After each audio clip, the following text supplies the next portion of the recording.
اس کو اچھے طریقے سے سمجھ لیں کہ کن ایزوسپرمیا کے مریضوں کو ان ہارمون ٹیسٹ کی ضرورت نہیں ہے. اس پر میرے پروگرام آلریڈی یوٹیوب پر موجود ہیں، تو وہاں سے آپ اس کی تفصیل استفادہ کر سکتے ہیں، تفصیل لے سکتے ہیں. ان موضوعات کو اگر میں یہاں پر موضوع بحث بناؤں گا تو یہ پروگرام کافی لینتھی ہو جائے گا. تو میں چاہتا ہوں کہ جو موضوع میں نے آج چوز کیا ہے تو میں اسی پر ہی رہوں.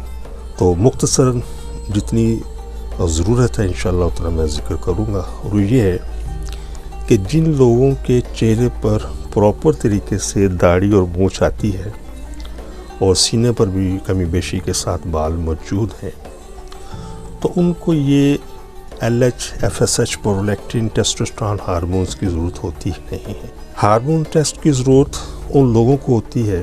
ایزوسپرمیا کی ایک قسم ہے ہائپوگونیڈزم، یعنی کہ ہائپوگونیڈزم کی وجہ سے بھی ایزوسپرمیا ہو جاتا ہے. تو ایسے لوگوں کو اس ٹیسٹ کی ضرورت ہوتی ہے، چونکہ ہائپوگونیڈزم کے اندر ٹیسٹس کا سائز چھوٹا رہ جاتا ہے. تو وہاں پر پھر آگے اس کی بھی آگے ہائپوگونیڈزم کی بھی آگے 3 قسمیں ہیں. تو انشاءاللہ یہ ہائپوگونیڈزم کے اوپر بھی میرا پروگرام یوٹیوب پر موجود ہے، وہاں سے آپ اس کی تفصیل لے سکتے ہیں. تو ان لوگوں کو صرف ہارمونز کی ٹیسٹ کی ضرورت ہوتی ہے، باقیوں کی اس کی ضرورت نہیں ہوتی. تو اب چلتے ہیں اس ٹیسٹ کی طرف جس کی مدد سے ایزوسپرمیا کے 95% پلس مریضوں کی صرف ایک یہ ٹیسٹ سے ہم تشخیص کر سکتے ہیں کہ اس مرض کا ایزوسپرمیا کی کون سی قسم بڑی قسم سے تعلق ہے، اور اس کے بعد اس بڑی قسم سے یہ کس قسم کے اندر اس کا تعلق ہے. سیمن ٹیسٹ کے علاوہ صرف اور صرف ایک ٹیسٹ آپ کو نہ صرف ایزوسپرمیا کی قسم کی وضاحت کرتا ہے، بلکہ وہ یہ بھی بتاتا ہے کہ اس قسم کا ایزوسپرمیا یعنی کہ ایزوسپرمیا کی یہ جو قسم ہے اس کے آگے کس قسم کا تعلق ہے، جو میں پہلے بھی عرض کر چکا ہوں کہ ایزوسپرمیا کی 46 سے زیادہ اقسام ہیں. چونکہ آج کا ہمارا موضوع پوسٹ ٹیسٹیکل ایزوسپرمیا یا اوبسٹیکٹرک ایزوسپرمیا ہے، تو اسی پر انشاءاللہ ہم رہ کر آگے گفتگو کریں گے. تو ایک سنگل ٹیسٹ جس کو ہم آسانی سے سمجھانے کے لیے بات کرتا ہوں وہ یہ ہے کہ ٹیسٹیز، جس کو ہم خصیے بھی کہتے ہیں، فوتے بھی کہتے ہیں، کپورے بھی کہتے ہیں، صرف ایک اس کا آپ الٹرا ساؤنڈ کروا لیں. الٹرا ساؤنڈ بھی 2 طرح کے ہیں، ایک بلیک اینڈ وائٹ ہے جسے ہم کہہ دیں کالا الٹرا ساؤنڈ کہہ لیں، اور ایک کلر جسے ہم رنگین الٹرا ساؤنڈ کہتے ہیں. رنگین الٹرا ساؤنڈ کو ہم کہتے ہیں میڈیکل میں ڈوپلر، DOPPLER. تو کوشش کریں کہ اگر ممکن ہو سکے تو کلر یا ڈوپلر الٹرا ساؤنڈ ہی کروائیں، اس کے اندر زیادہ ہمیں وضاحت مل جاتی ہے. اور اگر کسی وجہ سے یہ میسر نہ ہو تو بلیک اینڈ وائٹ سے بھی الٹرا ساؤنڈ سے بھی ہم کام چلا لیتے ہیں. تو میڈیکل میں اس ٹیسٹ کا نام ہے، اس میں اسپیل کرتا ہوں، اس کو نوٹ فرما لیجئے، SCORTAL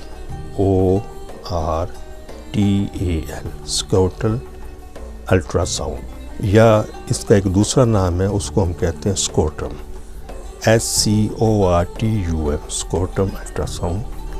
تو یہ تقریباً 1500 روپے سے لے کر 2500 روپے میں یہ ٹیسٹ ہو جاتا ہے. کچھ جگہوں پر لوگ اس سے زیادہ بھی لے لیتے ہیں، لیکن نارملی یہی ریٹ ہے.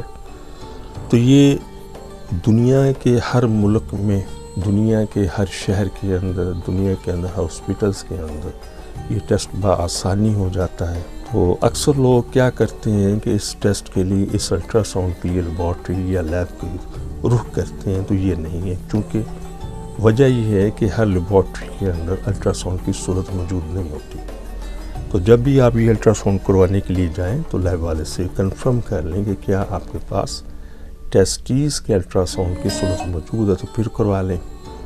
اور اس سے بھی آسان حل یہ ہے کہ آپ کسی بھی ہاسپٹل میں چلے جائیں، وہاں پر جا کر آپ یہ ٹیسٹ کروا سکتے ہیں. اس ٹیسٹ کے لیے اپنی مسز سے کسی بھی وقفے کی ضرورت نہیں ہوتی.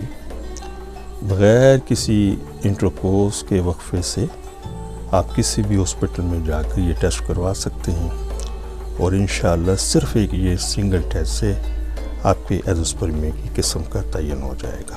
اس کی اقسام کے ذکر سے پہلے ایک انتہائی ضروری 1-2 باتیں کرنا ضروری سمجھتا ہوں، وہ بھی نوٹ فرما لیں.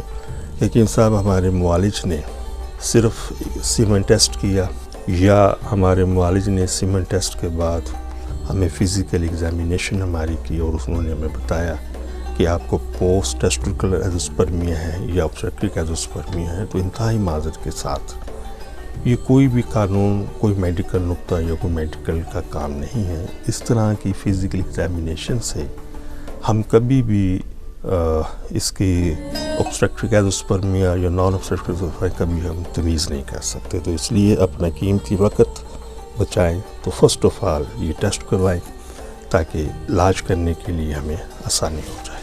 تو جیسا کہ میں پروگرام کے شروع میں اور درمیان میں بتا چکا ہوں کہ آج کا ہمارا موضوع ہے پوسٹ ٹیسٹیکولر ایزوسپرمیا یا المعروف جسے ہم عام لفظوں میں اوبسٹرکٹک ایزوسپرمیا بھی کہتے ہیں، تو اس کی بھی آگے بہت ساری قسمیں ہیں، تو چند ایک قسم کا ذکر کر کے میں آگے چلتا ہوں۔ تو ہم نے سب سے پہلے اس قسم کا تعلق ہے ایپیڈیڈمل سسٹ۔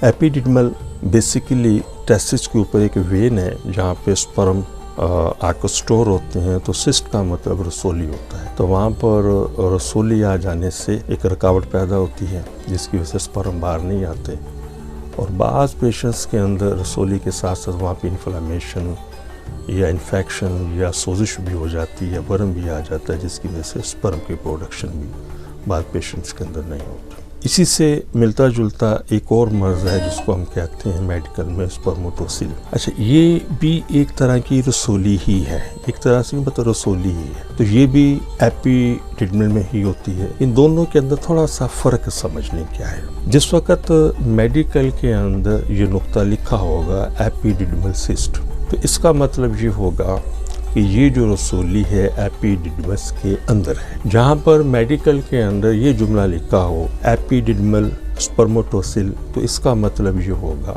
کہ یہ رسولی اندر نہیں ہے بلکہ ایپیڈیڈمس کے باہر ہے۔ تو ان دونوں کی وجہ سے سپرم کے اندر رکاوٹ آتی ہے، ان دونوں کی وجہ سے سپرم کی پروڈکشن بھی بعض مریضوں کے اندر نہیں ہوتی۔ اسی طرح اس کے اندر ایک تیسرا مرض جس کو ہم کہتے ہیں ٹیسٹیکولر ڈکٹ ایکٹیسیا، تو یہ بھی ایزوسپرمیا کی ایک قسم ہے۔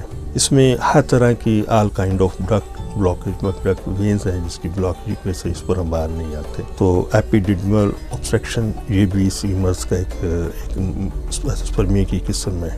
واز ڈفرنس اوبسٹرکشن یہ بھی ایزوسپرمیا کی قسم ہے۔ ڈیلائٹڈ سیمینل ویسلز یہ بھی ایزوسپرمیا کی قسم ہے۔ تو اس کے علاوہ بھی کچھ اور قسمیں بھی ہیں، تو بتانا سمجھانا مقصد یہ ہے کہ پھر ایک چیز کو سمجھیں کہ میں کچھ اس کی جو قسمیں ہیں جو مین ہے اس کا میں ذکر کرتا چلوں۔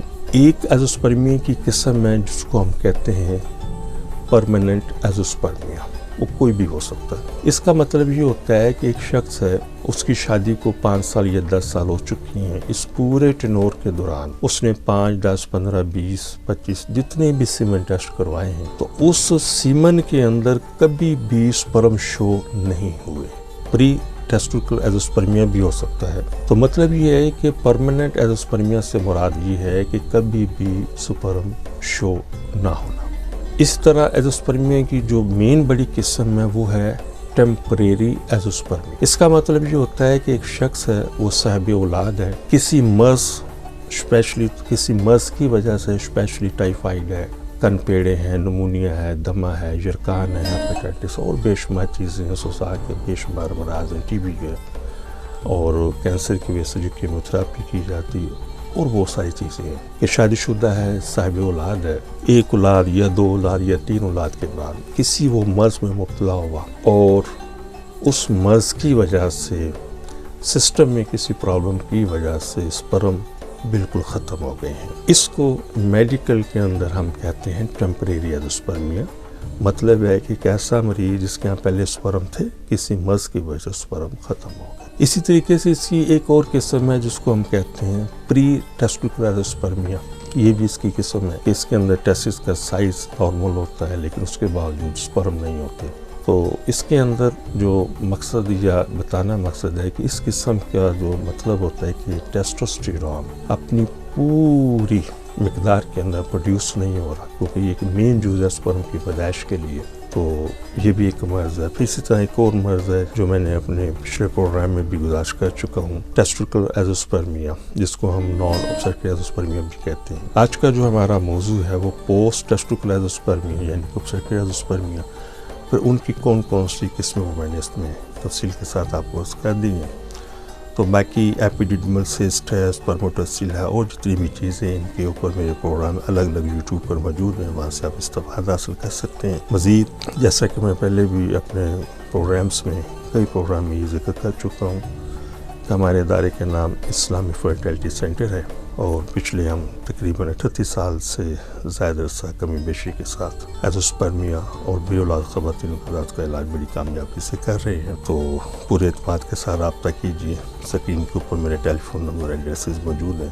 تو کسی بھی حوالے سے اگر کوئی معلومات آپ لینا چاہیں تو میرے یوٹیوب کے اوپر ان امراض سے ریلیٹڈ بہت سارے پروگرام موجود ہیں، وہاں سے آپ استفادہ حاصل کر سکتے ہیں. مجھ سے ڈائریکٹ میرے نمبر واٹس ایپ پر آپ رابطہ کر کے آپ ان کی تفصیل حاصل کر سکتے ہیں. وہ اسی کے ساتھ اپنی دعا میں یاد رکھیے گا. السلام علیکم. محترم ناظرین، ہماری دعا ہے کہ ہر آنگن اولاد کی خوشیوں سے مہکتا رہے، لیکن اگر خدا نخواستہ کوئی بھی کپل ابھی تک اولاد جیسی نعمت سے محروم ہے تو ہماری طبی تحقیق سے ضرور فائدہ اٹھائیے.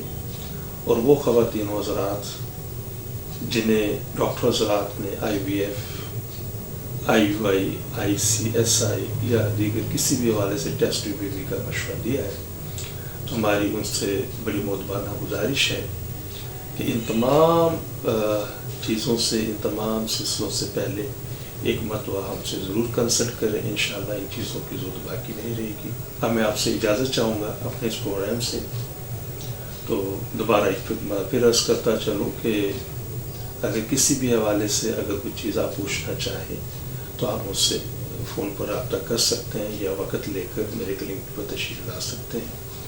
اپنی دعا میں یاد رکھیے گا. بہت شکریہ.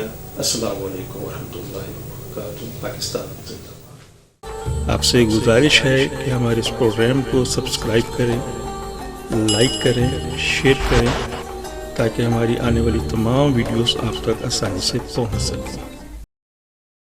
اسلامیہ فرٹیلیٹی سینٹر دواخانہ کھون 0345 405 8206 0300 4833 388 042 377 01 323